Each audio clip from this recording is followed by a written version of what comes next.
It's me again, Nathan Bailey, Edwin Washington Project volunteer. I'm going to enact part of a task Round Hill Colored School students would do twice a day to have fresh water. That white fence encloses the area where the school used to sit, and that's where we start. The school burned down October 31st, 1943, but this insurance photo was taken in October 1940.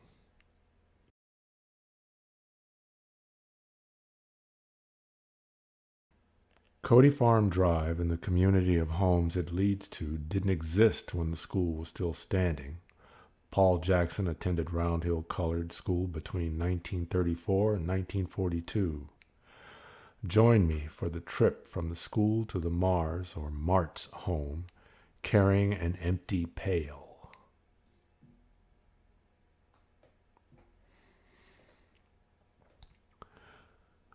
We start the trip going south on Woodgrove Road toward the city of Round Hill, Virginia.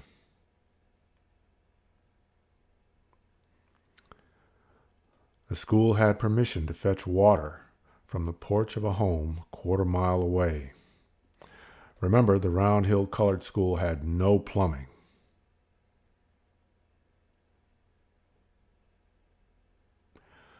This arrangement permitted the students to have fresh water for drinking and cooking.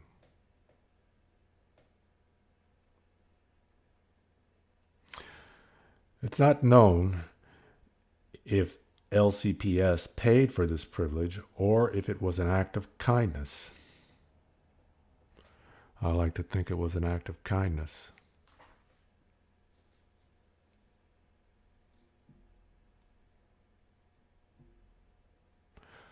Judging from their architecture, I'd say none of these homes along this part of the road were here before Round Hill Colored School burned down.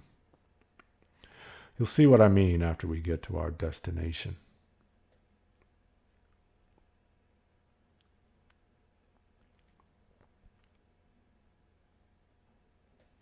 Some of the homes that are here now appear to have been constructed as early as the 1950s or 1960s.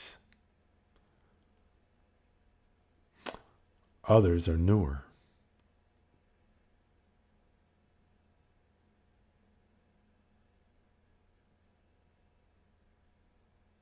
Paul Jackson describes the area as mostly farmland this far from the city.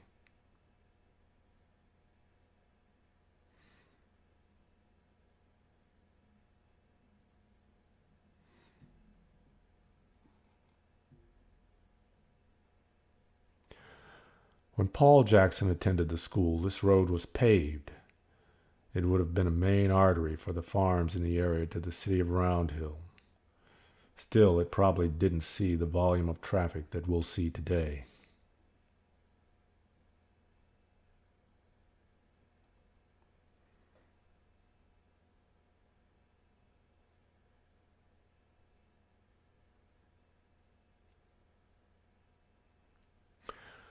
The water was not only for drinking. It was used for cooking the soup the school would sometimes prepare for the students' lunch. LCPS would deliver soup and dried beans to the school. The beans would be soaked in water overnight. The following day they would be added to the soup that was cooked on the school's pot-belly stove.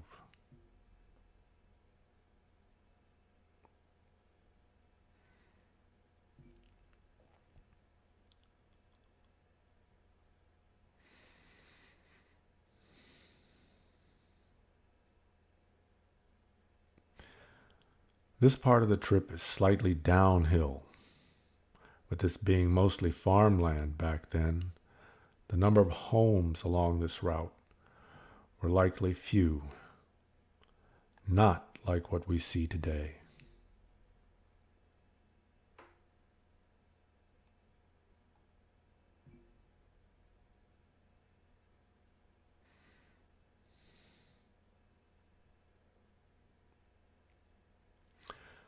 Imagine this was just farmland, fields, and woods.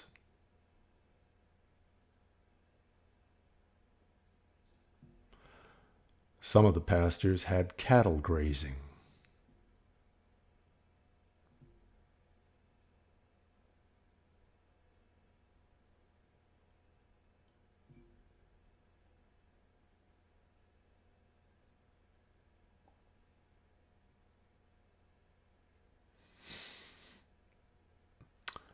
The sign there on the west side of Wood Grove welcomes you to the city of Round Hill.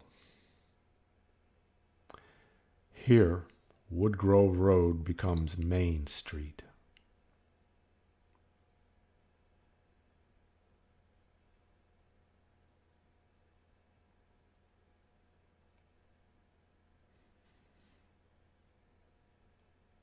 Our downward trek brings us to a small stream. It's not hard to imagine students stopping on their way to toss stones into the stream.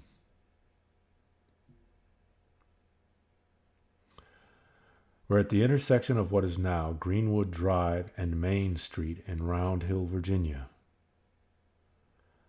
Main Street becomes Wood Grove Road as it leaves the city of Round Hill.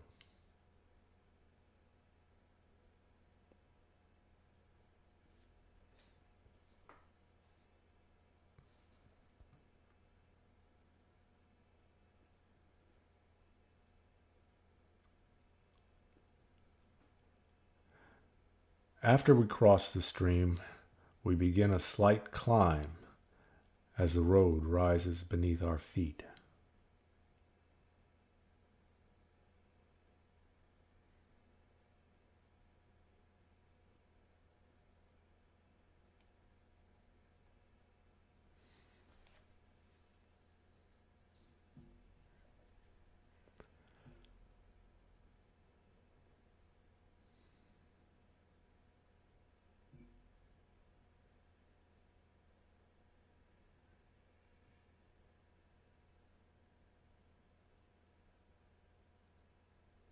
We're nearing our destination.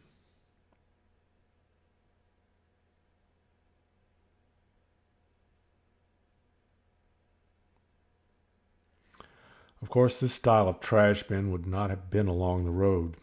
Perhaps trash would have been in metal cans with lids. Perhaps residents were responsible for the removal of their trash.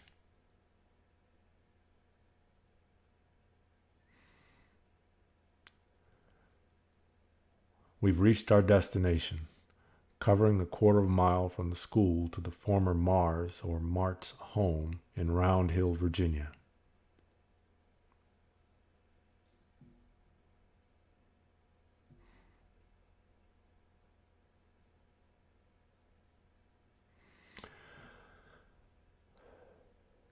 You can see this is an older home by its architecture. It's 2:14 p.m. The trip took about 9 minutes walking at a leisurely pace. I'm sure that a young man could have covered the distance quicker. Here, the pail would be filled with fresh water from a pump on the home's porch.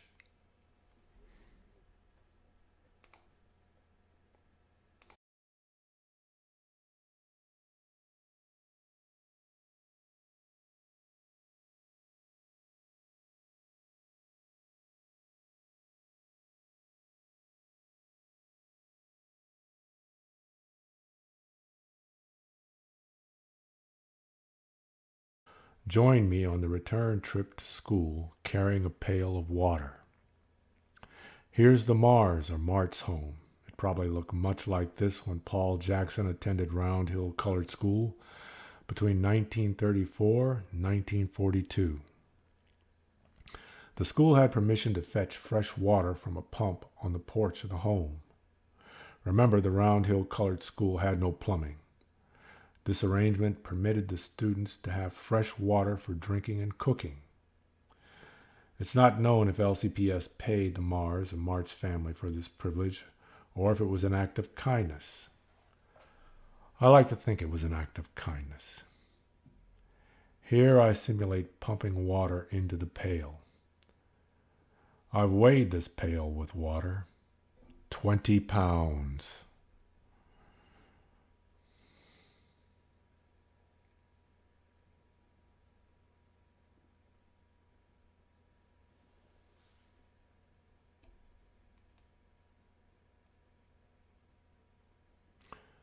And now we head off back north on Main Street, Route 719, also known as Woodgrove Road, towards Round Hill Colored School. We start the return trip walking downhill toward the small stream. We try to avoid sloshing the water out of the pail. While this task is done twice a day, once in the morning and once in the evening, the amount of water we bring back has to serve 7 grades of as many as 36 students for drinking, and may also be used for cooking on the school's potbelly stove.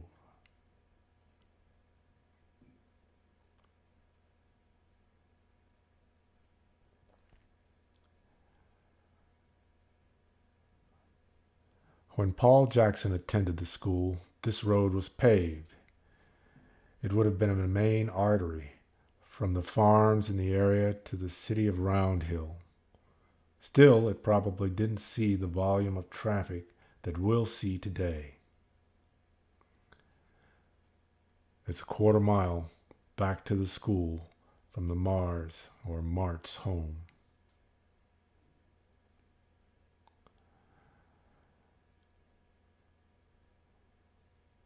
At the bottom of a hill, we reach a small stream.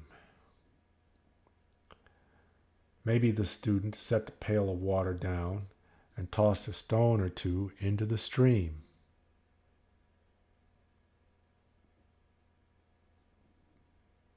Maybe not.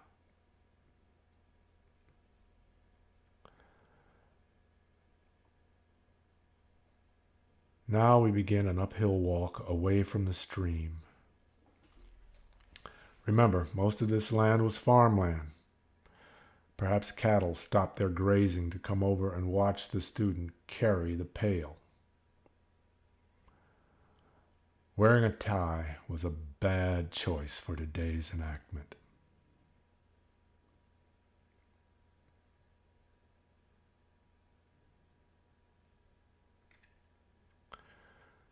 This uphill walk could have been a formidable task during the winter.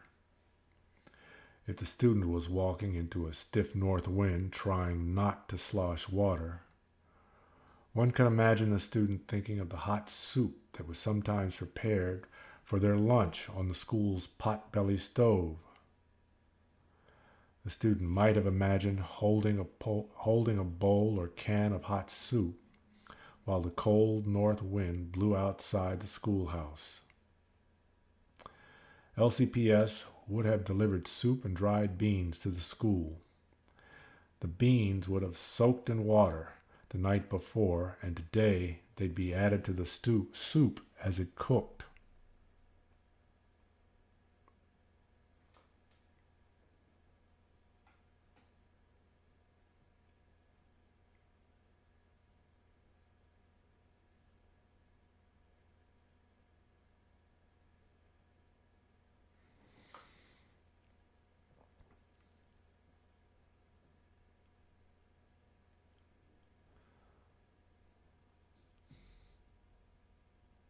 I've been shifting the pail of water from one hand to the other to give my arms and shoulders a rest. Still, the pail has gotten heavy enough for me to set it down and take a brief break. Surprising how heavy 20 pounds can feel after a few minutes. I'm not as young as the students who had this task, and maybe they wouldn't need to take a break. Maybe they even made it a game to see how far they could carry the pail of water without taking a break. Maybe they tried to stretch the time to fetch the water out as long as they could to delay getting back to the classroom.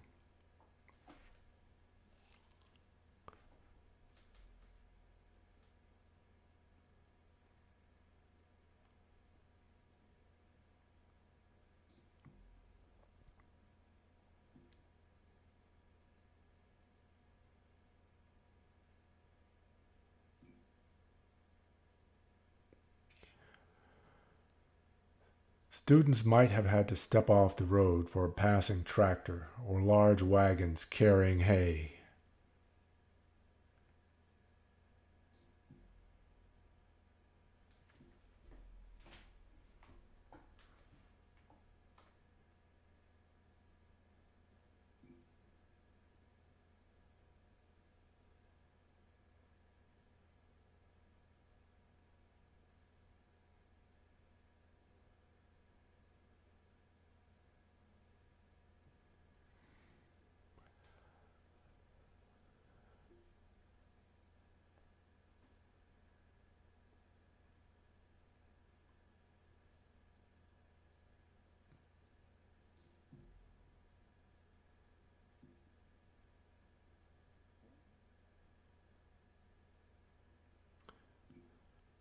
I continue to shift the pail of water from arm to arm.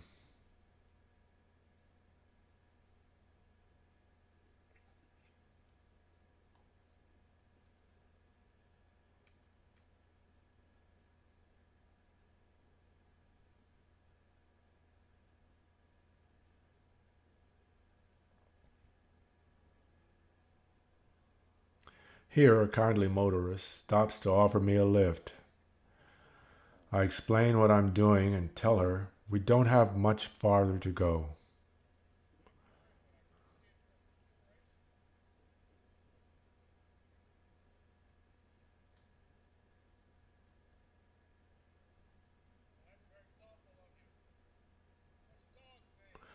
Her dog's name is Ida Jane.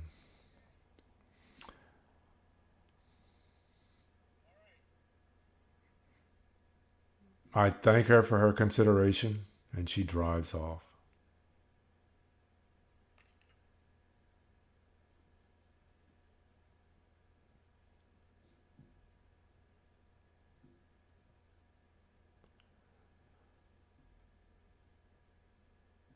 I know from my interview with Paul Jackson that on occasion a neighboring farmer would give him a ride home from school.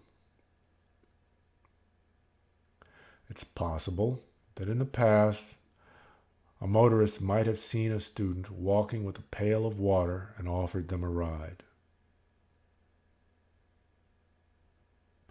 And it's possible that in the past a student, recognizing the motorist, would gratefully accept the ride. We've crested the hill now.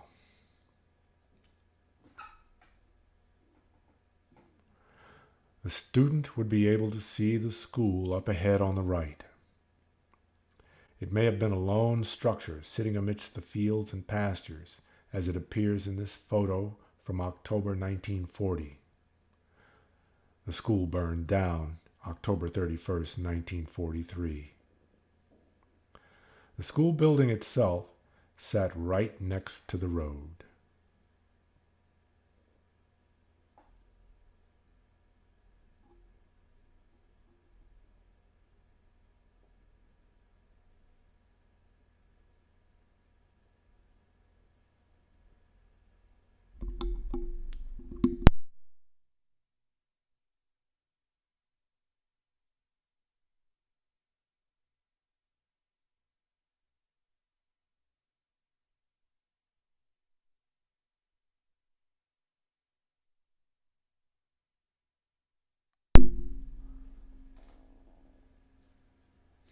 We've reached our destination, the location of the former Round Hill Colored School at Woodgrove Road or Main Street and Cody Farm Drive.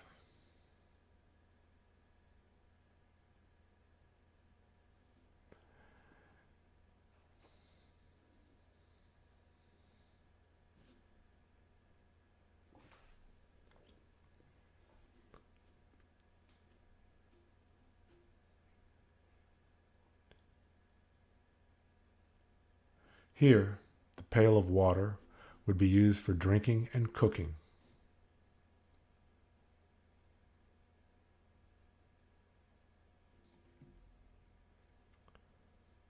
Total time for the trip carrying a 20-pound pail of water from the Mars or Mart's home to Round Hill Colored School, 10 minutes.